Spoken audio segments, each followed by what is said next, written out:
And we looked at some third-party research which indicates that crypto users have doubled in the first half of this year, now over 200 million people, and that growth is accelerating. There was a question there about the social experience, and I think that's something that Coinbase can bring to the table here. We'd like to make our Coinbase NFT a little bit more like Instagram, as opposed to, say, an auction like eBay or something like that. And I think having people that you can follow, your favorite artists or creators, and having a feed of content that gets populated from those people you follow, that could be really powerful. And in addition, you can go in there and buy, an NFT if you really like it, and it'll kind of showcase in your own social profile.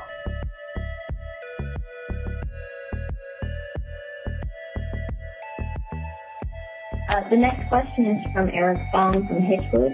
How do you view the offering of play to earn or play to own, which is popping up in blockchain-based games like Axie and Infinity? Is this something you consider adopting over time? Speaking of game mechanics, we right now do not allow any experiences on Roblox to ultimately pay back Robux to the players, so we don't have any plans to do that.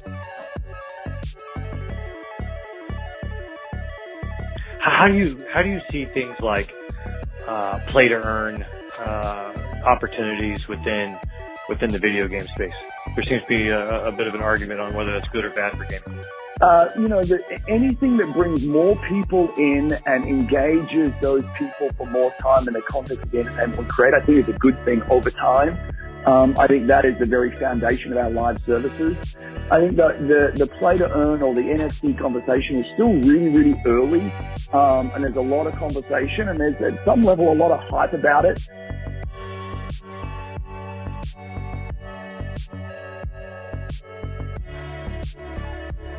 We're living in a world where creative expression is considered a 21st century skill in education. And we're living in a world where we're seeing emerging 3D and immersive technologies like the metaverse creating demand for all new types of content.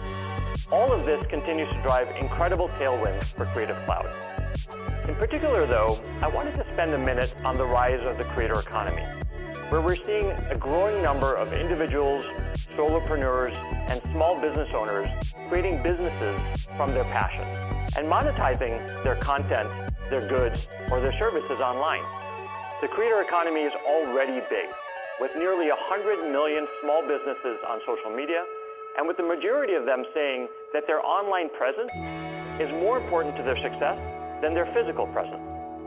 Now, despite it being big, it continues to grow at an incredible rate, with nearly 4.5 million new businesses minted in the US alone last year, which was a record.